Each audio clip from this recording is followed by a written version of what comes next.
born into a powerful lion dynasty known as the Kakanika. As the young heirs, Tao and Banda benefit from their father's protection and the bounty of their kingdom. But they won't inherit this realm. At 2 years old, they are banished as outcasts and leave the Pride Lands forever. And so begins their coming of age, their trial as nomadic males. On the fringes of society, they must learn a new set of rules. Actions have life or death consequences.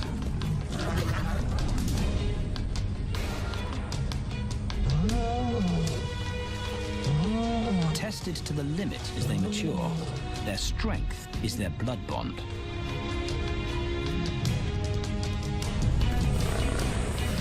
Will they survive this rite of passage and win a kingdom of their own? This is the Lion Brotherhood.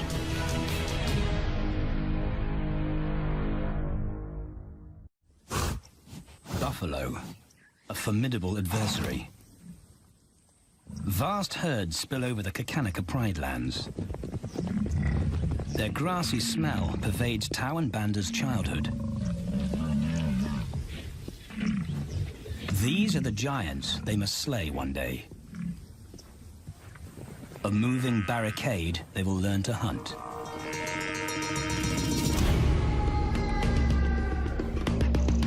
This is where the brothers will hone their skills.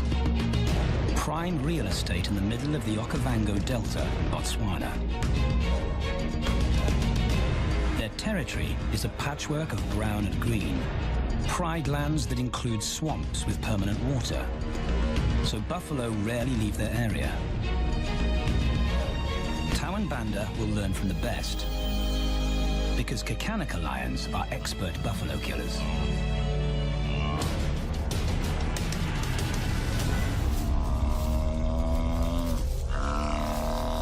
The bellow summons the cubs like a dinner bell. The females are hunting. At 10 months, Tao and Banda are old enough to join the mothers, with instructions to watch and learn. But the brothers aren't the only ones who respond to the cries. Buffaloes have a kinship as tight as the lions' bond. They protect their own. This meal fights back. A buffalo is 5 times the weight of a lioness. A well-placed thrust could cripple a lion for life.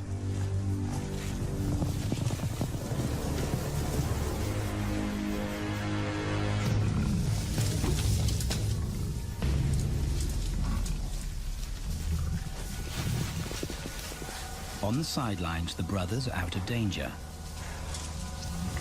and out of the way. But when they try to help, they distract the females, and the buffaloes get away.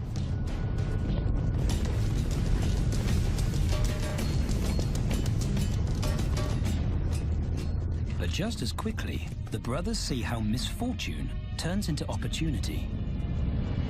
The stampede exposes a loner, and the lionesses react. The mothers are fearless, driven to control and conquer. So Tao attempts his first jump on, risk-free.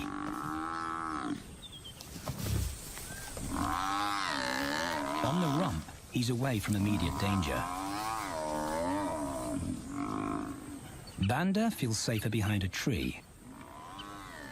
His practical will come later. When they get the buffalo down, Tao helps at the sharp end. His instinct to strangle is appropriate, but he lacks the strength. When reinforcements arrive, he realizes he's in over his head.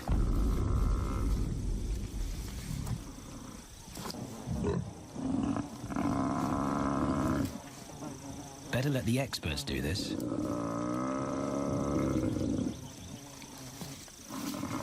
It takes the combined bite force of 2 adults to finally squeeze the life out of the buffalo.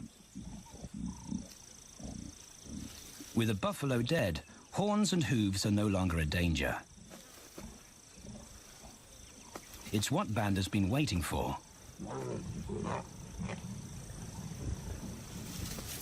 And then, more good fortune.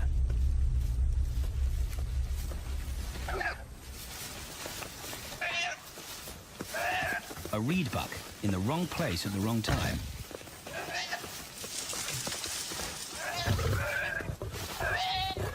The pride females make it look easy. In an instant, there's an appetizer on the menu. More than enough for everyone. The brothers are accustomed to this endless supply of food.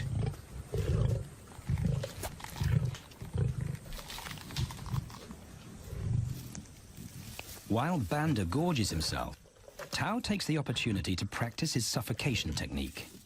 The antelope's head is the size he can manage. He clamps its nose and mouth shut to block off access to air. It's how he'll kill buffaloes one day. But for now, he leaves that to his elders. Food is the mother's responsibility. Their fathers handle security. The Kakanika males spend time away from the family patrolling their borders. This area of the Okavango Delta is full of pride lands, 7 in total. Each one as large as Paris. And other lions have their eyes on the Kakanika territory. The pride males continually scent mark the perimeter of their territory as a warning to keep out or face an attack.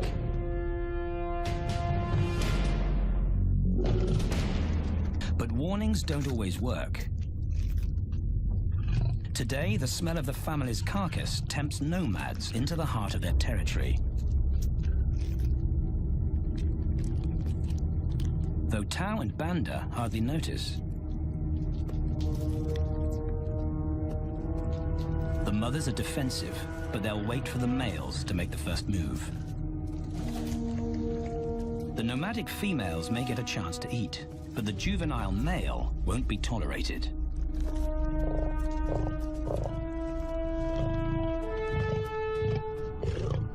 And then the young brothers see firsthand how their fathers, the pride males, deal with rival intruders.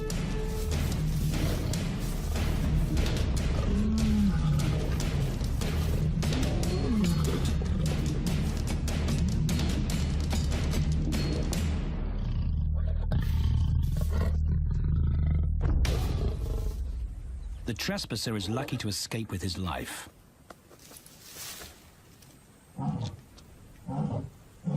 Roaring is their final act of dominance.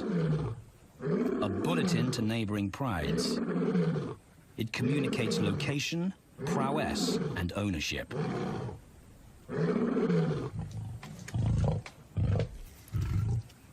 With their fathers on guard duty, Tao and Banda enjoy a meal in peace.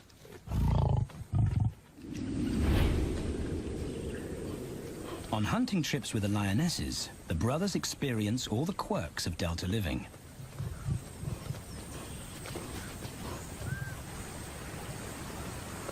Wet and chilly paws come with the territory. Although today, Tao learns how to stay dry. It looks easy when his mum does it.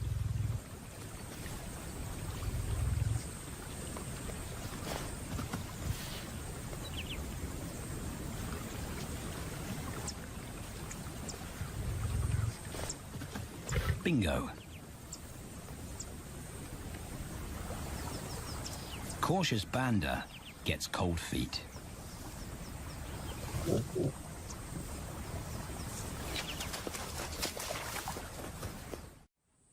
No matter the obstacle, the lionesses stay focused on their primary target, buffaloes, sometimes going to extreme lengths to keep track of the herd. These grazers account for 70% of the pride's food, So it makes sense to keep them in their sights. As the buffalo crisscross Kakanika, the lions follow, and Tau and Banda learn about their world. The forest reveals an alternative prey source.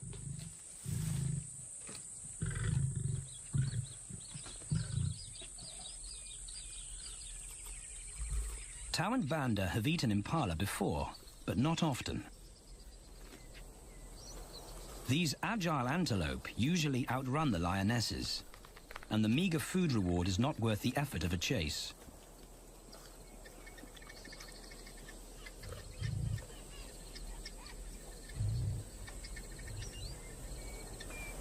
This herd seems too alert for an ambush, and they've got help. Impalas and baboons share sentry duty. Eyes and ears primed at multiple locations and levels ensure top-notch surveillance.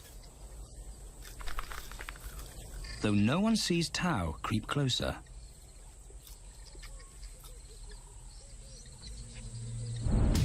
Until now.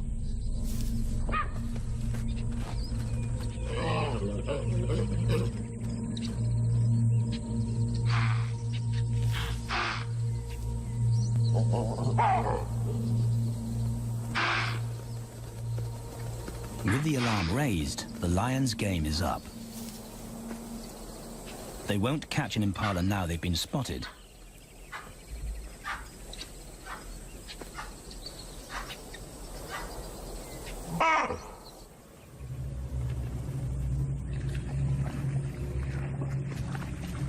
Now 18 months old, Tau and Banda's focus is hunting.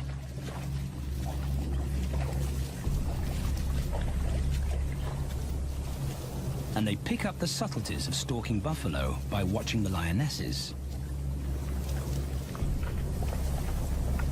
They control the pace of the hunt, understand that measured calm must balance the energy of an ambush. They hang back on purpose and study the herd for weak spots.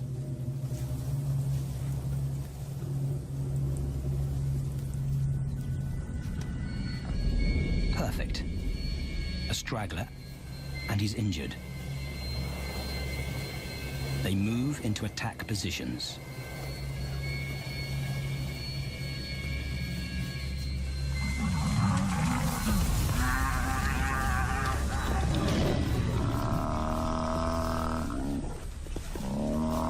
Lionesses and cubs are now a single unit.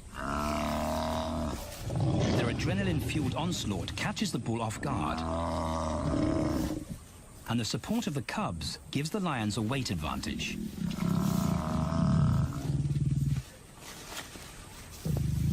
Within seconds, they wrestle him down.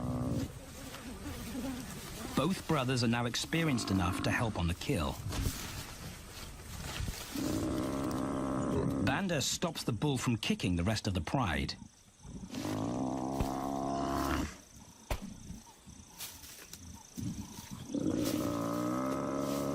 Tau smothers his cries before the herd can attempt a rescue mission.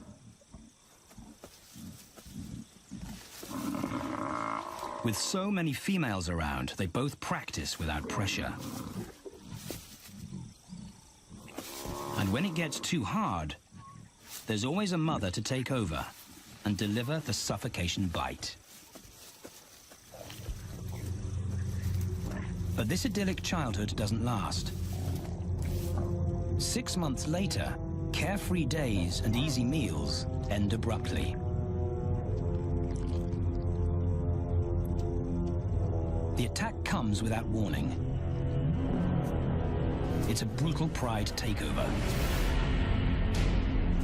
The rival's timing is perfect. He's waited for this moment for weeks. He storms into their territory when the family is separated and scatters the remaining females.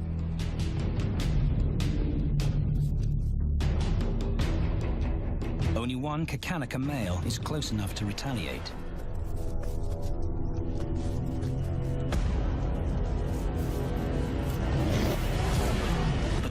Tau's intense power is overwhelming.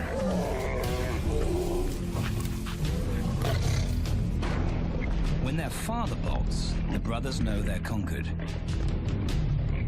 They surrender their pride lands forever. Tau and Banda flee for their lives.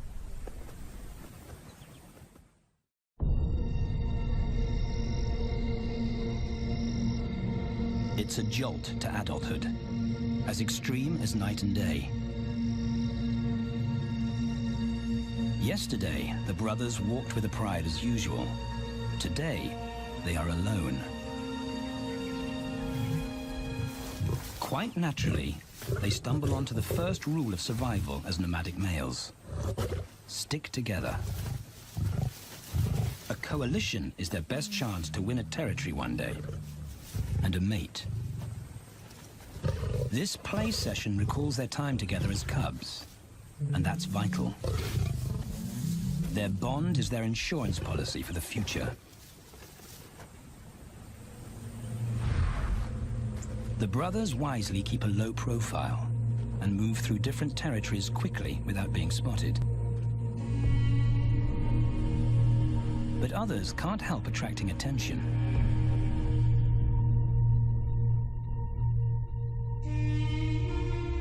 It's worth investigating. They haven't eaten in 4 days.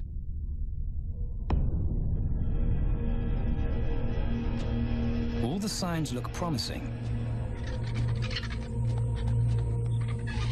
And as they get closer, a familiar stench confirms the find.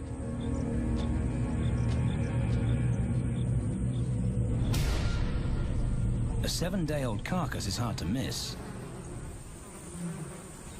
Tau dives right in, but Banda's wary. And it's difficult to get enthusiastic about a mouthful of maggots. Rotten meat is not dangerous to lions, because their stomachs secrete digestive enzymes powerful enough to deal with a heavy bacterial load. A vulture can handle the mother load.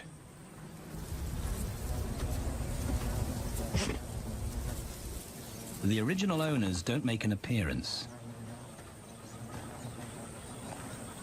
And Banda gets over his worry and his queasiness. This won't be the only time they'll eat leftovers.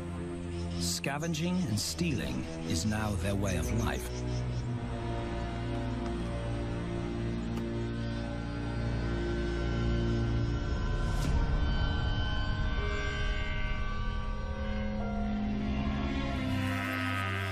After 6 months, the prospect looks hopeful for the brothers. Summer is when buffaloes drop their calves. They can take advantage of this glut of protein. They just need a strategy. He's the right size for them to hunt. But how do they set an ambush without alerting the herd? His mother's not taking any chances.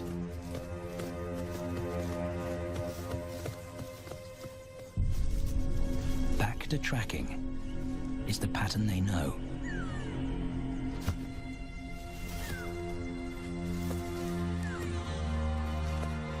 Though every step takes them deeper into enemy territory.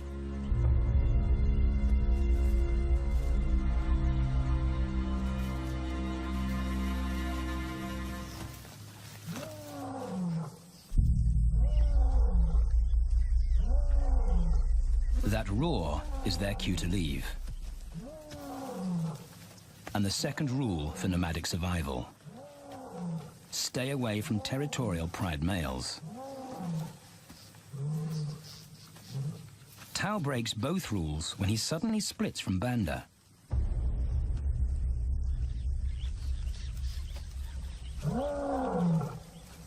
Curiosity doesn't end well for cats.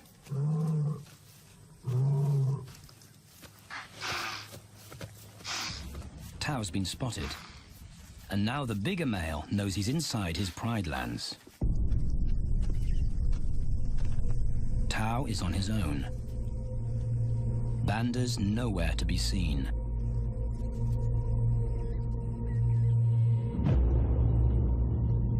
The pride male's age gives him confidence.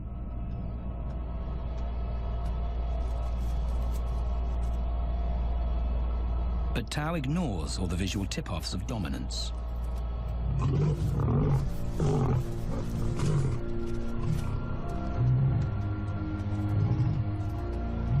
The pride male roars his final warning. Despite the threat, Tao doesn't back down.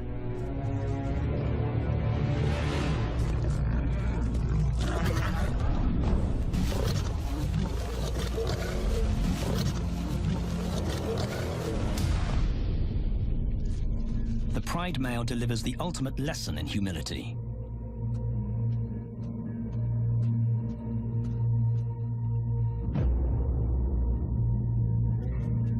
And Tao narrowly escapes